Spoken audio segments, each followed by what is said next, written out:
Okay, everybody, welcome back to Smoky Medic Barbecue.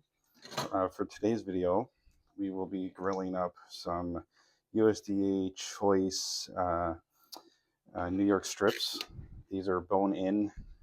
Not that I feel that makes any difference, but that just happened to be what they had on sale at the store.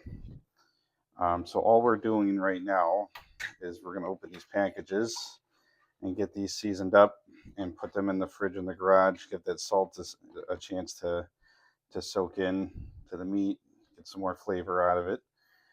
Um, so these are the steaks. I'll give you a close review here. That's the steaks we're using. And we will be seasoning these today with Kinder's Buttery Steakhouse Rub. I've used this before a few times. It's pretty good. We like it. So we're just gonna get a nice even coat on the top and the bottom here. And as you can see, once again, I'm just using a regular sheet tray with a wire rack underneath. It kind of gives the air a chance to circulate all around. You don't want the meat to sit in its own juice while the rub's trying to soak in. Get a little pad. I should have done that with the other one. Get this side. This particular rub I don't feel is too salty, so you can kind of go a little heavy with it and not worry about over salting the meat. Just about done with the bottle there, as you can see. Finish that, I'll give you a closer look, and then we'll bring it back when we're ready to fire up the grill. But that's what we're looking at now. So yeah, we'll bring you back when we're ready to fire up the grill and throw these on there. Okay, everybody. So for today's cook, we're going to be using our S&S kettle.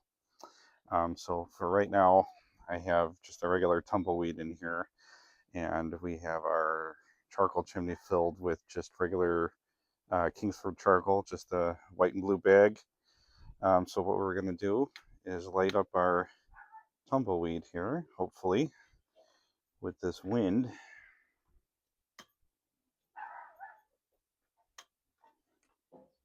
Also, my lighter's kind of going dead. There we go.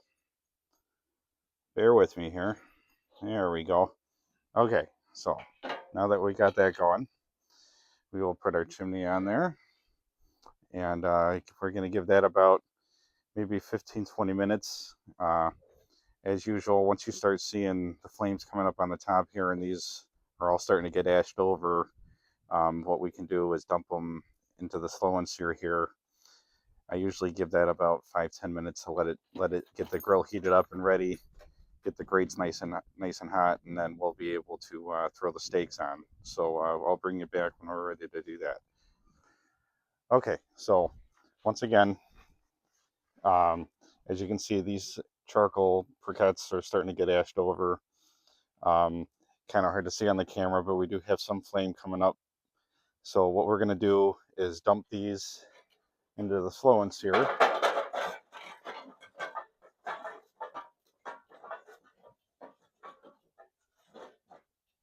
Make sure they're all in there. Kind of spread them out. Make sure they're semi-even. They don't have to be perfect, obviously. We're going to throw the grate on.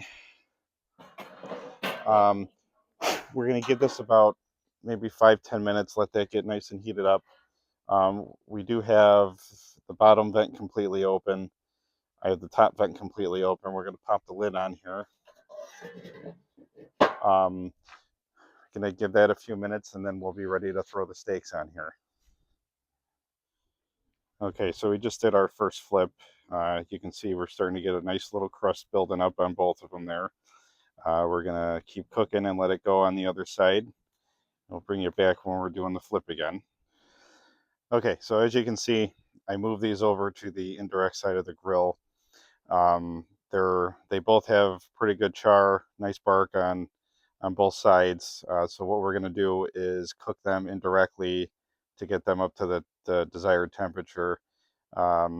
I just temped both of them. They're about 90, 95. So we're going to give them another maybe 10 minutes or so and see how they're doing after that. So I'll bring you back after we're ready to pull these off. Okay, so this is rested for about 10 minutes. Just like any other time you cook meat, you want to make sure that you let it rest for a good 10, 15 minutes. It gives the juices a chance to pull back inside. If you start cutting into it right away, all the juice is just going to go everywhere and you're going to be chewing in some really dry steak. So let's cut into this and see how we did. Grab a fork here. Cut the bone off.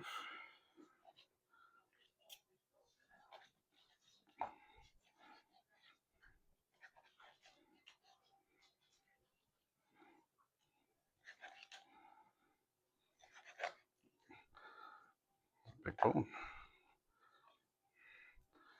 About good medium there. It's about where we want it. Usually we want medium rare, but we'll take it.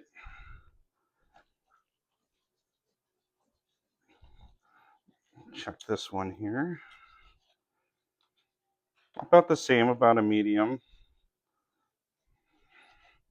Yeah, got quite a bit of pink in there. So yeah, that's the New York strips we're going to be having for dinner. Thank you for joining, and we'll see you in the next video.